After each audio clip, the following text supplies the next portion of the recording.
Coming up, a Hoosier summer tradition is back. The Indiana State Fair will celebrate the Hoosier spirit after a very difficult year. There are new events, new attractions, and yes, new food. Fair Commission Executive Director Cindy Hoy is here with details on a business model to keep the fairgrounds a year-round destination. Indiana University has launched an investment fund supporting student-founded companies. The director of the Schumacher Innovation Center at the IU Luddy School, Travis Brown, joins us with details on the Shoebox Fund and a mission to spark student innovation.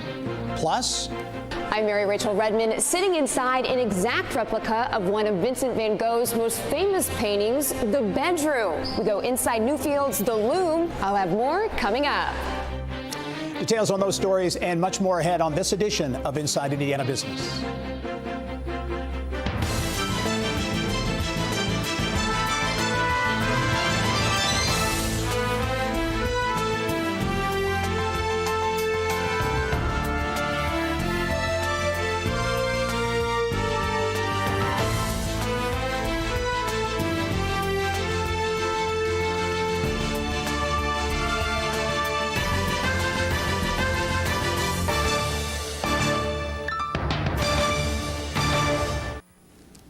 Hello and welcome to Inside Indiana Business. I'm Gary Dick. Well, beginning this weekend, the 2021 Indiana State Fair will be celebrating the Hoosier spirit. 1 year after the pandemic canceled the annual Hoosier tradition, the fair is back with activities, attractions, and a new schedule. There's also a renewed look at the future of the fairgrounds, including a $50 million Fall Creek Pavilion, viewed as key to keeping the fairgrounds a year-round destination. Pleased to welcome back to the show Indiana State Fair Commission Executive Director Cindy Hoy with details. Cindy, as always, welcome. Great to be here, Gary. Yeah, and thanks for coming on because you're ready for the grind, right? Ready for the fair. We can't wait to launch this state especially fair. A year after last year, where there was no fair, and you're really going to be celebrating the resilience of Indiana. Right, and the resilience of that Hoosier spirit, and really a tough year and a half, and we are so excited to be back, as you said, and I think there is just this normalcy that people want to get back to, and State Fair is one of their traditions. And so starting July 30th through August 22nd, the fair will be there for people. We're going to close on Mondays and Tuesdays. That was planned because of COVID. That gave us a chance to refresh the buildings, clean, make sure everything was in tip-top shape for our customer. And we're going to keep that model and see what happens this year. Yeah, new schedule. Give us a couple of highlights that we can maybe look forward to this year's fair. Well, highlight is a great way to say it. We have a gigantic Ferris wheel. There are only 3 in the state, or 3 in the country, and it is 150 feet tall. They're gondolas, so they're not just open air. They're enclosed gondolas that will go up, and really you'll be able to see the city of Indianapolis and the whole fairgrounds and the north side, and will really be one of those spectacular, can't miss attractions for this year's fair. We have a Lego exhibit that's new. We have an exhibit called Forever Forest, brought by the Indiana Hardwood Lumbermen's Association.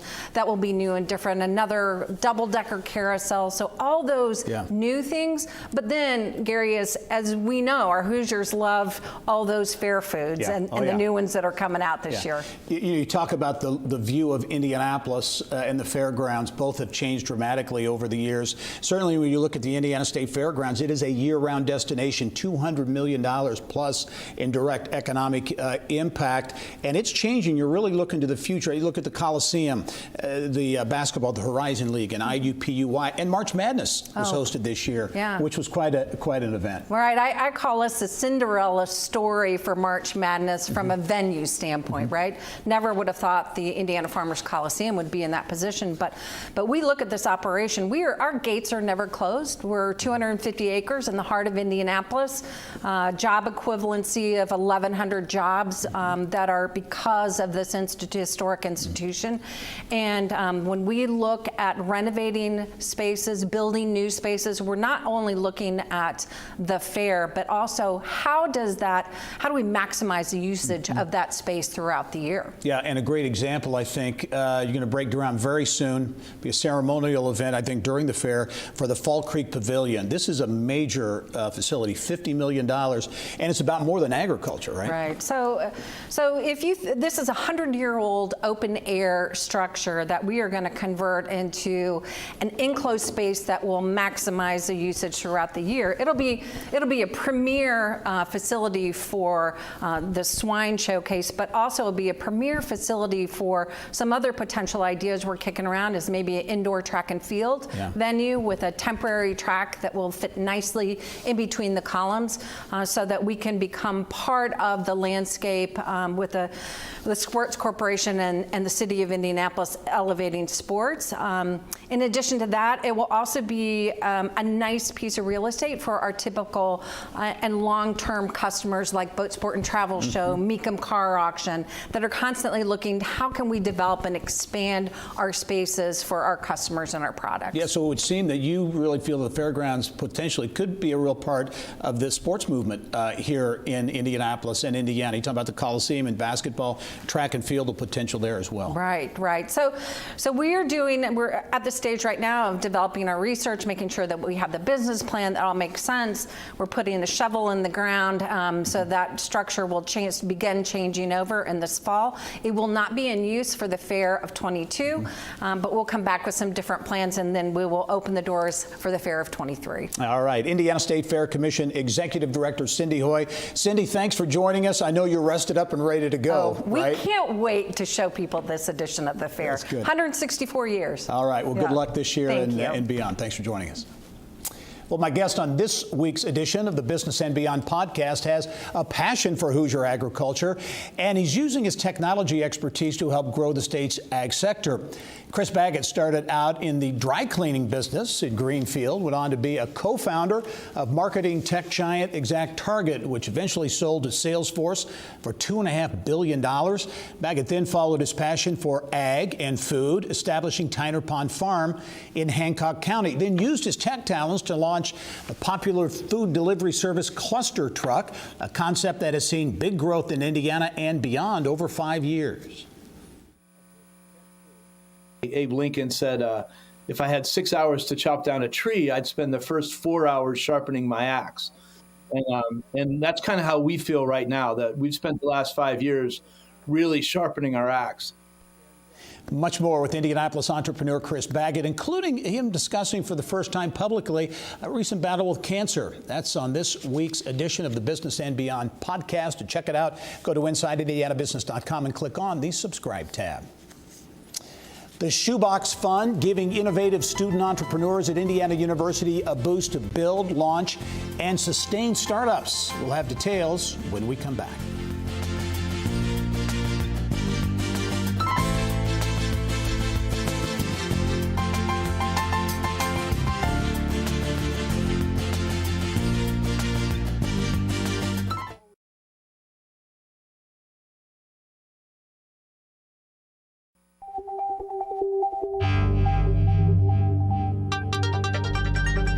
It's time to go inside innovation, brought to you by Allegion, pioneering safety. Well, the Shoebox is Indiana University's startup incubator that helps student entrepreneurs build, launch, and sustain their business ideas. It's part of the Shoemaker Innovation Center at the IU Luddy School of Informatics, Computing, and Engineering. With more on how the partnership with IU Ventures is supporting student innovators and entrepreneurs, pleased to be joined by the director of the Shoemaker Innovation Center at the IU Luddy School, Travis Brown. Travis, welcome. Thanks, Gary. Okay, let's talk about, first of all, the Shoemaker Innovation Center. That's part of the Luddy School that launched about 3 years ago, right? That's right. Yeah, and as part of that, the incubator program, the Shoebox, great name, great connection to the kind of the parent, if you will. Talk about the incubator and how it works. Yeah, so the way it's set up, the Shoemaker Innovation Center is an academic center. We have speakers and the things that you would normally expect in any type of entrepreneurship academic center. But the Shoebox, on the other hand, is an incubation program where students from across campus, it's across disciplines, across majors, so we have bachelor students, master's students, doctoral students in the program. At any given time, we'll have 30 teams in there. Once accepted, they have 24/7 24/7 access, and it's a community where they are accountable to each other. So they have to show up every week, give updates to each other. We have lawyers come in, venture capitalists come in to provide resources to them. So the Shoebox is the incubation program, the Shoemaker Innovation Center is the academic center. So this is really, where the action is, where the action happens, the excitement in taking student ideas and kind of business plans and creating real companies. We've got a couple of examples. One of them is Shuffle Me. Yeah, so Shuffle Me is, the technology there is really about emotion detection, and that's the way that they set up that company. It's also run by an engineering doctoral student. That company in particular actually received an investment through the Shoebox Fund, which I know we'll be talking about. Yeah. Another company, another example, Deep Word. Yeah, so Deep Word, it's an interesting company in that the student running that came out of the Kelley School, and so the Kelley School of Business, and you essentially can create content that you can put words in other people's mouths. It's it's a little unsettling how good they are at doing it. Yeah, interesting. Two great examples of innovation and student innovation growing at IU. You mentioned the Shoebox Fund. Talk about that and how that is really going to be a key part of this overall process in funding some of these ideas. Yeah, thanks. So Donna and John Shoemaker have provided the funding for all of this. I mean, they're wonderful people. They're great donors. And so when they support the Shoemaker Innovation Center, we immediately started to see results. And so it's become the hub for entrepreneurial activity when it comes to student entrepreneurs on the Bloomington campus. And once they saw that, they suggested, well, what about launching an investment fund for those students? And so with IU Ventures and the IU Philanthropic Venture Fund that we have at IU, I reached out to Terry Willey, the executive director, and asked her about partnering to launch a fund, now known as the Shoebox Fund, to invest in the clients that are going through the Shoebox. And that's precisely what we've done, and Shuffle Me and Deep Word were our first two investment recipients. Yeah, I've got to imagine that the Shoemaker Center and certainly the fund now are attractors or magnets for talent, for student talent. And you look at you mentioned Terry Willey, Dr. Don Karatko, the talent yourself there, that's got to be an attractor for folks who want to be involved. Yes, it is. Students definitely are. I've had students, a couple of them already, who have come to IU who have said that the primary reason they came was because of the center. So, I mean, that's certainly the case. Also, what's great is for our external partners, they look at the center as a hub of entrepreneurial activity, whereas in the past, it's been very difficult to ascertain where are these students located. It's one-offs, and now we have them aggregated, and it's really a great thing to see. Igniting innovation at Indiana University. Travis Brown is the director at the Shoemaker Innovation Center. Travis, thanks for joining us. We look forward to having you on the show soon. Thanks very much. All right. Well, up next, something you've got to really see to believe, an immersive art experience like no other at Newfields here in Indianapolis. Mary Rachel Redmond shows us how famous works of art are coming to life through high-tech cinematic efforts.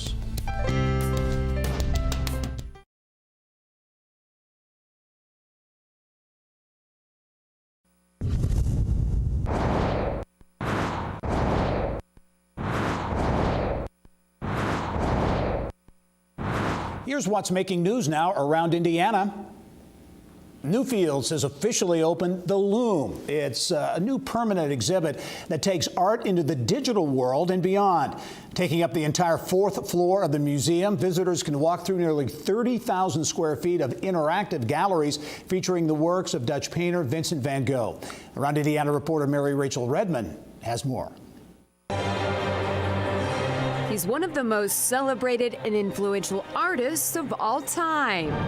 Vincent van Gogh revolutionized the way the world saw art. Now Newfields is doing somewhat the same for Hoosiers. With this experience, we are able to introduce art and revolutionize art for everyone here in Indianapolis and the state. The Loom took nearly 2 years to complete and is the work of Grand Experiences, a tech company out of Australia specializing in multimedia art all over the world, now providing Newfields with its largest exhibit in the museum's 137-year history. First of all, the magnitude of it, the size, taking up our entire 4th floor. We have 150 high-definition projectors, which covers about 30,000 square feet of projection space. You see Van Gogh's images come to life, moving as you're in it. The Loom has over 258 million pixels of color and images flooding the gallery from floor to ceiling. Definitely a different way to experience art and engage all the senses. It's like you are standing in a painting as it's being painted around you. And you'll see Van Gogh's images. You'll see them subtly come to life. Also, there's a little bit of an aroma. There's some scent that is released, like in those bucolic countryside scenes, that gives you the feeling like you're actually there. And after leaving the digital realm of the loom, you get to see the real thing. You walk through, you see these brilliant brush strokes, you see it all come to life, and then you see the actual painting right in front of you. And it's just amazing. I've seen groups of people elbowing their way up in front of the Van Gogh just to get a look at an original Van Gogh that's been in our collection since 1944. And officials at Newfield say for those that don't typically gravitate to art or art museums, the loom is a perfect way to start. So this is a way that people can come, maybe a little bit leery of coming to a museum in the first place, so they can come up here, they can experience the loom, they can walk in, consume art a little differently, and then we have some interpretation space that helps explain the style of painting that Van Gogh had. And then when you get to the end, you have a better understanding of Van Gogh and his art. Mary Rachel Redmond, Inside Indiana Business. Also making headlines around Indiana this week, Ohio-based insurance brokerage firm Hylant says it plans to expand its Indiana footprint and add about 100 employees. The company says it will be adding workers in a variety of roles, including sales, service, and cyber teams. Hylant operates offices in Indianapolis, Fort Wayne, and Bloomington. The Northern Indiana Commuter Transportation District says it will put out a second request for bids for the South Shore Line double track project in the next few weeks. Our partners at the Times of Northwest Indiana report a revised request will seek to bring the cost of the railroad portion of the project closer to the anticipated $228 million number. The double track project will add a second set of rails on the South Shore between Gary and Michigan City. Atlanta-based Novelis Inc. says it plans to invest $7 million to expand its aluminum processing plant in Terre Haute. The company says it will hire about 27 new employees and restart several pieces of equipment that have been idle. Novelis currently employs about 155 Hoosiers at the plant, which recycles aluminum and produces rolls of aluminum used in a variety of industries. And a survey designed to gauge broadband access in Knox County has yielded some interesting results. The survey from the Purdue University Center for Regional Development shows nearly 90% of the more than 1,000 respondents have internet access at home, but they say they're not satisfied with the service because it was either too slow or unreliable. The survey also indicates 53% of speed tests for those with internet failed to meet the broadband threshold established by the Federal Communications Commission. Well, when an inmate steps outside prison walls, one of the biggest challenges they'll face is getting a job. We'll show you how Unite Indy is connecting ex-offenders with businesses and organizations to find work.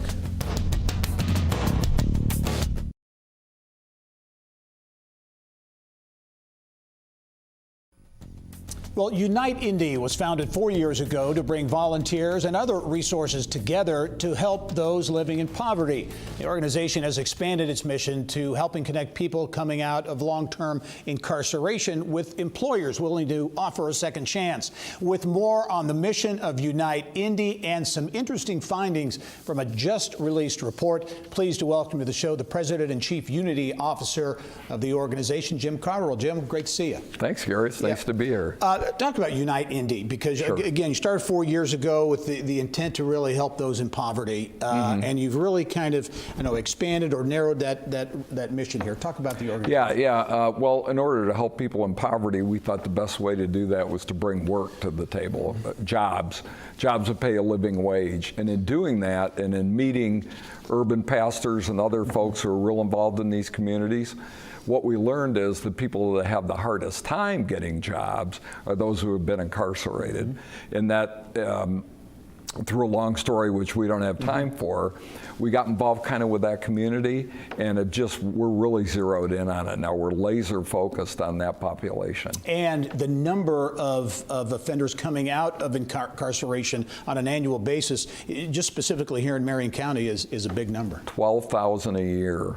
Wow. It's astounding. Wow. Yeah, and they 12,000. face obviously big challenges in obtaining work. I mentioned a report that was released this week. You were part of that report. Had some interesting findings. Yeah. Butler University's Lacey School of Business did some research that we were one of the sponsors of, along with the International Warehouse Logistics Association and a company called the Legion Staffing. And what it told us, it's kind of counterintuitive than the way most of us, or to the way most of us think. And I would normally have thought, well, if somebody's really a serious offender, that's not who I really want working with my staff, right? When I was in business. Right. And the study showed us exactly the opposite. The more serious the offense, a felony versus a misdemeanor, the better performers the workers are. And these were surveys of companies who've hired ex-offenders, and they're giving you the scoop on that. Oh yeah, it's actually from data. It's not from their opinion. It's from data in the employment folders of what's happened with those people. Have they been advanced? Have they gotten better jobs? Do they make more money now? Their own kind of measurements are considered in there. Yeah. So anything that's been done before this are just opinion surveys. This is real hard data. So as you look at this urban unemployment crisis, I think many people will describe it as your efforts would seem to be an opportunity there to connect a lot of people with job opportunities. You've connected, I think, by word of mouth with a number of companies who've hired folks. Talk about that process and how you think it can have a real impact. Yeah, we started a website about 1.5 years ago. We called it secondchanceindy.com, and we went out to recruit employers who are willing to offer a second chance. And through word of mouth, we found a number, 10, I think maybe 12, signed up right away. So we thought, well, we'll start with this group. And we did that, and we got some people to go to them, and we got jobs flowing, and things really started. And just through word of mouth, that's grown, it's more than doubled. It's about 25 now.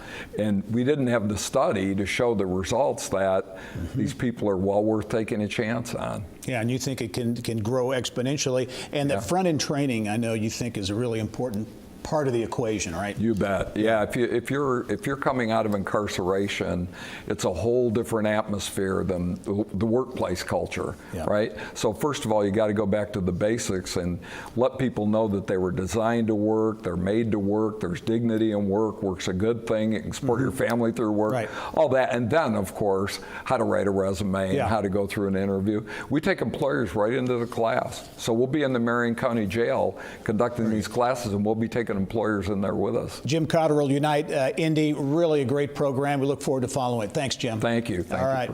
Ahead on our next half hour, a first for Community Health Network with potential life-saving implications. Details on Community's Phase 1 clinical oncology study.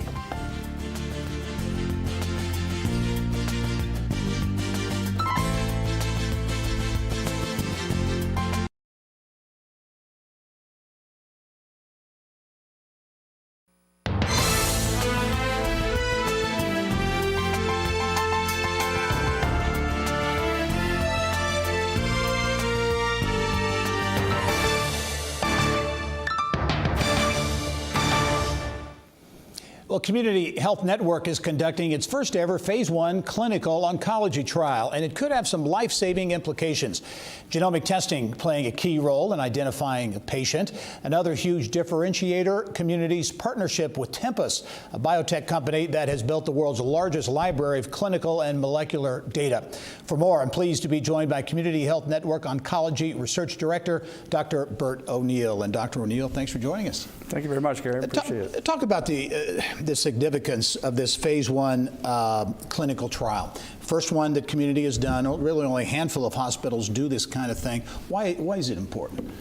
To me and I think to the leaders of Community, it's important because historically patients have had to travel to large centers, perhaps in Chicago or Texas or other cities, to get access to experimental medicines when they have a condition where standard treatment has failed. And that's very common in cancer for standard treatments to work for some time but then stop. And so really what's important to us is having access to these experimental medicines here in Indiana so that our patients can be treated with them in the same place they've received the rest of their treatment, rather than having to go to a strange place and travel for treatment. Yeah, talk about this particular trial. The patient identified through genomic testing. How does the process work? Well, things have changed a lot in cancer in the last 10 years. We now can get a tremendous amount of genetic information about a cancer. Every cancer is different. Even cancers that start in the same place can be very different genetically. And sometimes understanding what those genetic mutations are specifically can lead to specific drugs. And there's an ever-increasing number of examples of drugs that are created specifically to interact with a particular molecular abnormality. And so as these new drugs come out, we can find a patient based on genetic testing and match them with a trial that makes the most sense for them with one of these new medications. And the speed, the efficiency, the speed in which you can do the process, the clinical trial is really critical, right? I know you have a partnership with the biotech company. I mentioned Tempus, a really important part of the process. Yeah, correct. I think Tempus has really set up a very innovative system where we have all of the pieces in place to open a number of trials, but we don't actually have to open them all because that's difficult to do. But rather, when we do genetic testing and identify a person who would be eligible for one of those studies, we can actually get that trial open in 2 weeks and put that very patient on that trial right here at our center. So this is this is a capability that really relatively few places have had, and really exciting that we can bring it to Indiana. Well, you mentioned 2 weeks. What would be a traditional timeline to do something like that? Often depending on the center and how contracts work, it could be anywhere from 2 to 6 months to get a trial open. Wow. So you really couldn't tell a patient, oh, we have this trial for you and we're going to have it open 4 months from now. That's not really practical. So this Tempus network really gives us a capability that I think is really pretty revolutionary. Yeah, as you look to the future of clinical trials at Community, you see this as an area that you'd like to grow. Absolutely. This will definitely be a big piece of our clinical trial portfolio, is this Tempus trial menu, so to speak. But we're also opening studies through partnerships with other pharma companies, including Lilly here in town, but Amgen, AstraZeneca, Janssen, you name it. We've been surprisingly successful, given that we're new to this, in getting people to commit trials to us. So I think within the next year, we're going to be looking at maybe 15 to 20 early phase studies open at Community. Very good. Clinical trial focus at Community Health Network. Dr. Bert O'Neill, thanks for joining us. Appreciate it. We'll be following the story. Appreciate it. Thank you very much. Well, this week, 9 Indiana hospitals were listed among the best in the state as part of U.S. News and World Report's annual Best Hospitals ranking. The publication ranks hospitals on a state-by-state basis in categories including cancer, ear, nose, and throat, and geriatrics. The IU Health Medical Center in Indianapolis tops the list of hospitals in the Hoosier State, and the only hospital that is also ranked in specialty categories, coming in number 34 for ear, nose, and throat, number 48 for geriatrics.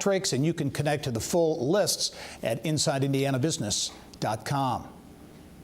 A change in leadership at IUPUI. Nasser Paydar has announced that he is retiring as chancellor next March. He served in the role and as executive vice president of Indiana University since 2015. He joined IUPUI in 1985 as an assistant professor of mechanical engineering. He's held a number of positions at IU over the years, including serving as vice chancellor and dean of Indiana University, Purdue, Columbus, and chancellor of Indiana University East. Under Paydar's leadership, IUPUI has grown to include more than 550 undergraduate, graduate, and professional degree programs. IU President Pamela Whitten is forming a search committee with a new chancellor to be named before Paydar steps down in March. Well, it is estimated there are nearly 20,000 advanced manufacturing and logistics jobs that need to be filled in Indiana. It's a big number.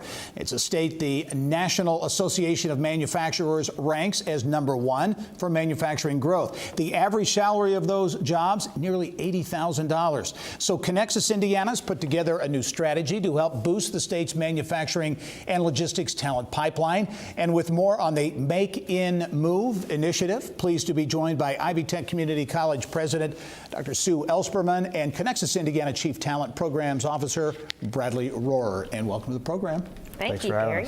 Brad, I'm going to start with you. From the Connexus standpoint, this is a very specific, talent-driven program aimed at a specific age group. Talk about that. Yeah, so we're really focused on Gen Z and really looking at that 16 to 24-year-old range. Those students coming out of high school and those young adults really looking for a good career path in manufacturing and logistics. And as you look at the demand, I mentioned 20,000 jobs, a lot of job openings in industries that pay well above the average.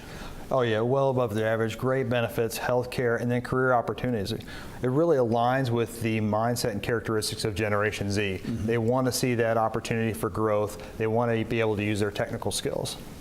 So talk about, if you would, the need for awareness out there, because I think that continues to be a big issue that folks just don't know of the available opportunities. Yeah, we've said for a long time, these are not your parents' manufacturing jobs. They're high-tech. Indiana's advanced manufacturing logistics industry, totally using technology, Internet of Things, automation, robotics. There's so much going on, and we need to let these students know. We know at Ivy Tech because we offer the programs, but they're not seeing them. We're not enrolling in the numbers needed to fill this gap that manufacturers and logistics companies have in Indiana. And as you said, we're the #1 manufacturing intensive state. So the more we can raise the veil, show how cool, high-tech, interesting these jobs are, the more we'll be able to attract and fill that pipeline. And you mentioned the programs that Ivy Tech offers and others too, but these are very specific. These industries are very tech-driven. That a lot of people don't realize too. That you've got to have the training. We actually are the first community college in the country to start a smart manufacturing and digital integration associate degree. It is designed by industry, for industry, and it'll stand up this fall. But letting and getting that word out to those young adults, high school students who would love these jobs and these great career opportunities that are awaiting them. Brad, talk about how this program is going to work. I know a website is a big part of the effort here and really connecting directly with folks around the state. Yeah, so we're looking at a website and a social media. Social media, we're hitting on Instagram and YouTube, but to your point, that website is going to be critical. It really helps. You can go through and understand, are you a maker or are you a mover? And it really guides you into the career opportunities and paths and into the education that you may need and how to get there. Yeah, so this is a website, but this is a very specific. You can get in there and really kind of learn a little bit more about who you are and what you might want to pursue. Yeah, exactly. It's not going to ask you, do you like robots? It's going to ask you, what would you take to you on an island, or where would you go to find the new technologies? It really wants you to kind of think about your role as a person and then how you fit in our industries. And Sue, Ivy Tech, obviously very much a statewide footprint, so you really connect with communities around the state. This is very much a statewide initiative that has the potential to impact communities in every corner of the state. Yeah, absolutely. Ivy Tech, Vincennes, we have, and there's other partners included in higher education on this program. We're all about making sure that we have the programs that our employers need and that are the great futures. So we want good careers and we want to fill the pipeline, and we're going to do that on 19 campuses across Indiana. And in your view, because to me the risk of not doing this, I think is substantial to the economy, because if these jobs go unfilled, these companies aren't able to grow, and they're going to be potentially looking elsewhere to do what they want to do. Well, or what even is worse for my old job as lieutenant governor is worrying that we'll recruit people from out of state and Hoosiers will be left behind. These are great careers. We know that Gen Zers have the characteristics of really liking the tech and the stability and the future that's here. So it's a great program. Yeah. I'd encourage anybody watching, get on there for yourself and your kids, and just check out this Make and Move site. It's pretty phenomenal. Make and Move is the initiative that has just launched from Connexus, Indiana. Dr. Sue Ellspermann, the president at Ivy Tech Community College, Brad Rohr, Chief Talent Program Officer at Connexus. Thank you both for joining us. You're welcome. Good luck with the program. Well, what a difference a year makes for Hoosier high school student athletes and their families. More on the IHSAA's post-pandemic plan when we come back.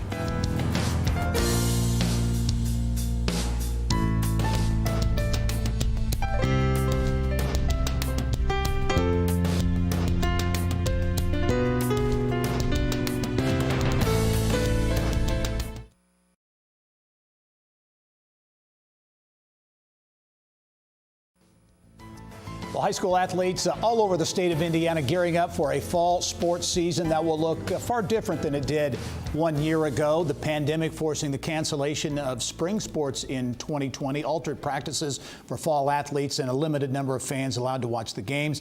Things have changed this year, and IHSAA Commissioner Paul Neidig joins me now with details on what to expect. And Paul, welcome to the program. Oh, thank you very much. It's my pleasure to join you here today. Yeah, well, and looking back, I want to talk about the year ahead. But as you look back a year ago, a lot of question marks about whether high school sports would be able to be conducted. But amazingly, as you look at it, it did happen. As you look at that experience, all the state tournaments took place. What's your big takeaway from how that was able to happen last year here in Indiana? For me, it was it once again put a spotlight on the importance of team. It was not one individual that allowed last fall to happen and us to turn the light back on, so to speak, and allow kids an opportunity to participate. It was the state working together, and from Governor Holcomb's office to the Department of Education and Dr. Box's team and the Indiana High School Athletic Association, and then you think about what had to happen at a district level, with the number of counties that we have, the number of different schools. This year we have 407 schools, and every school is different. And what works within one community may not work in another. And so we allowed a lot of leeway for schools to make adjustments to what fit their community. And again, it was just the ability for the team to work together, and then just so grateful to have an opportunity for kids to be able to play again. As you look now heading into the fall sports season, ready to kick off literally here in a matter of days, I think the expectation, things back to normal, but yet with the Delta variant, what we're seeing going on around the country, how are you looking at this fall sports season? Yeah, and we adopted a philosophy a year ago that we're going to take 2-week segments, and we're not going to try to long-range plan because COVID didn't permit us to do so. And we still find ourselves in that scenario, but we're hoping for a return to normal, or as normal as it can be this fall. We certainly know that we have to watch what's going on and the positivity rate in the state of Indiana, and know that we may have to adjust. But we're planning for a full season. We're planning for a season that looks as normal as it possibly can, but we'll make appropriate decisions along the way that need to be made to keep people safe. Talk about, in your view, the importance of high school athletics to communities. There's a financial piece to it, but just in terms of that community piece and the connecting of people in schools and communities around the state. Yeah, when we learned in 2020 we had to shut things down, human beings are, as we all are, unique, but they like to be with each other. And the ability to go out to a Friday night game and talk to your neighbor that you haven't seen, or maybe your high school teammate, and reconnect, and at the same time you're supporting the kids that have their turn to put the jersey on. And I think just to have people and communities to be able to gather. Friday night football games or multiple fall events, whether it be soccer or volleyball or golf or tennis. It just gives people an opportunity to be together, and that's what human beings crave. We certainly know that. Yeah. So basically, for student athletes, for their families and fans, as you look at this fall season, it's back to normal, but again, taking it on a week-by-week basis. Absolutely. We're going to take our time. We're going to make sure we make just-in-time and appropriate decisions to keep people safe. but we also need people to continue to stay vigilant about being safe and following the proper protocol, so these kids this year can have their turn at putting that uniform on. A lot of people around the state very excited to get high school sports back on the docket. Paul Neidig, the IHSAA commissioner, thanks very much for joining us. We'll talk to you soon. Thank you very much. All right. Well, Indianapolis black-owned restaurants like Chef Oya's, The Trap, say they're moving and serving more meals thanks to Black Restaurant Week. More on the group's mission when we come back.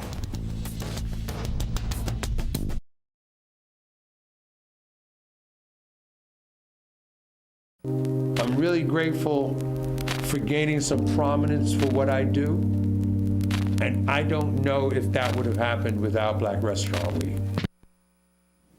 Well, it is estimated that about 41% of black-owned restaurants closed during the pandemic.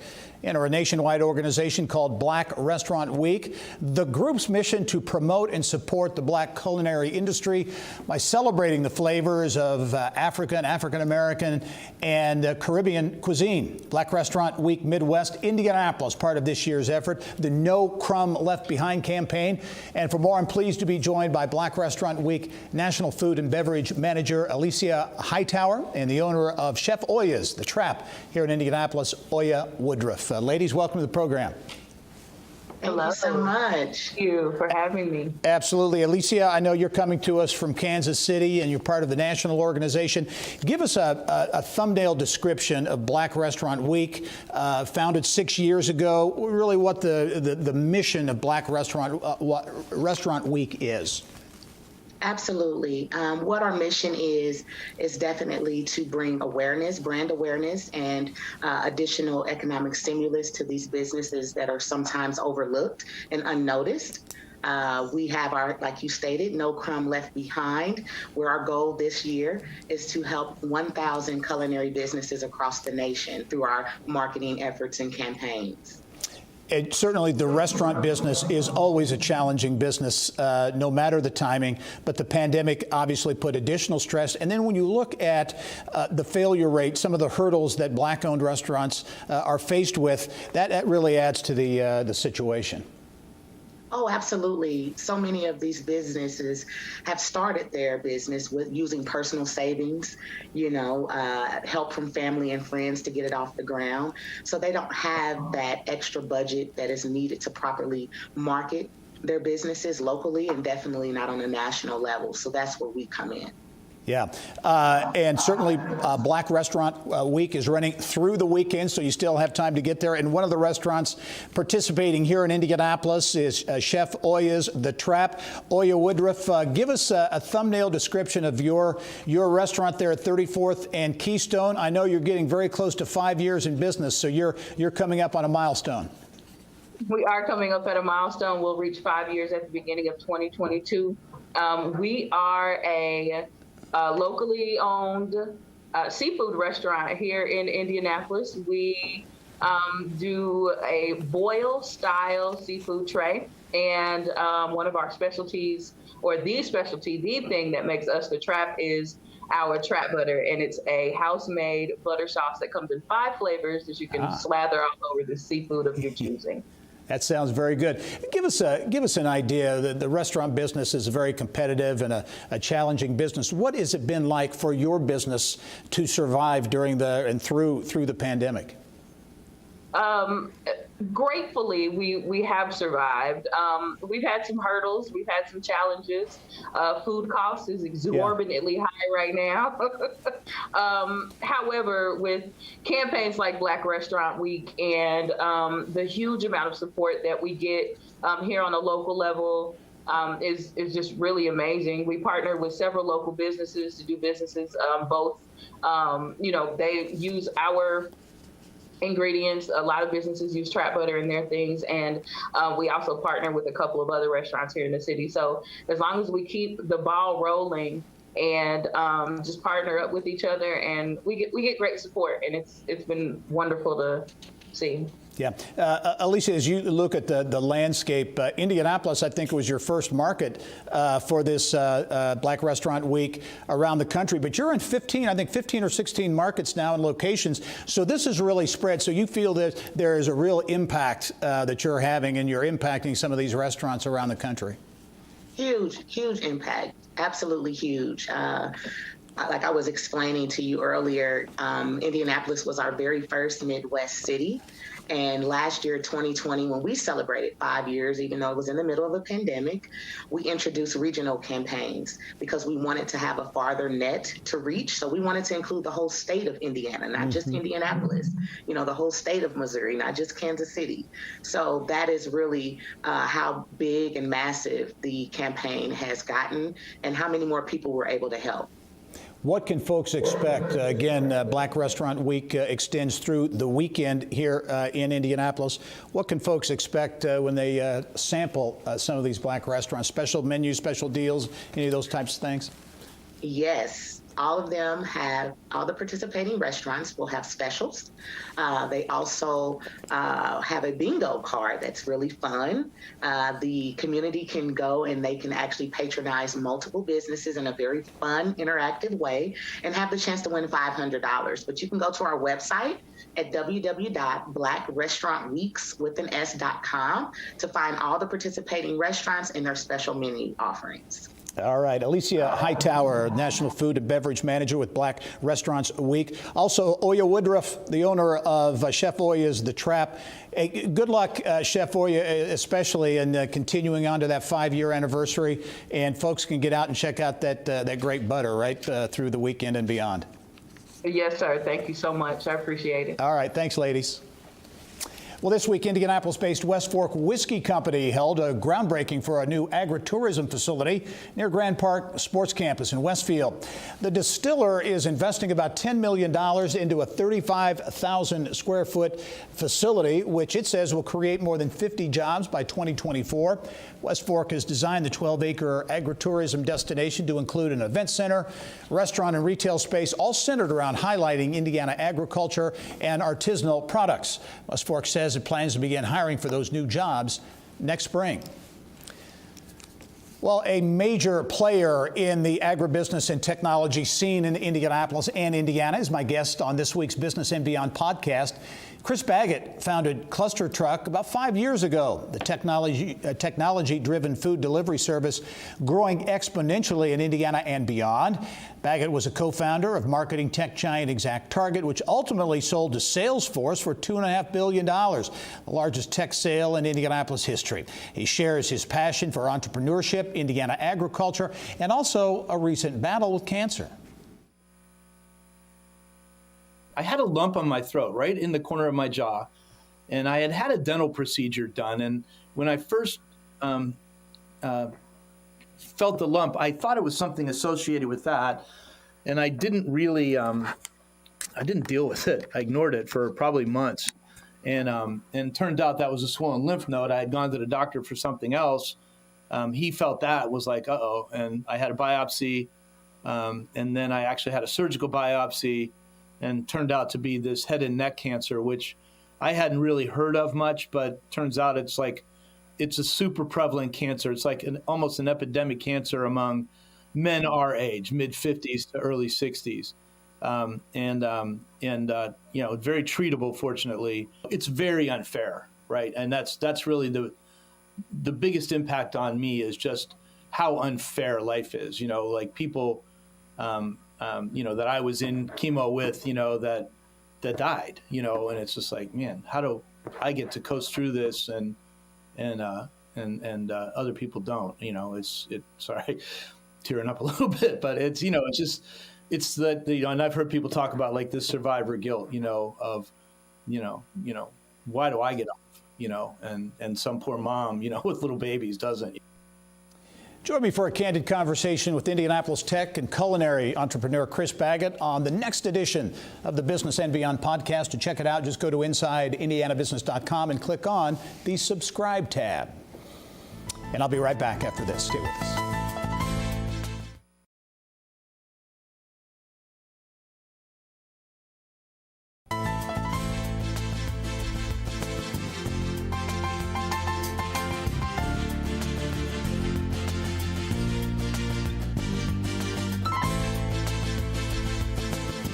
Coming up next week, Fishers Mayor Scott Fadness will join me with details on an emerging life sciences corridor in the Hamilton County city. Plus, there are big changes underway in higher education in West Central Indiana. I will talk with the presidents of both Indiana State University and St. Mary of the Woods College. We'll have those stories and a lot more. It's all coming up next week. Thanks for joining us this week. I'm Gary Dett. Go out and make it a successful week.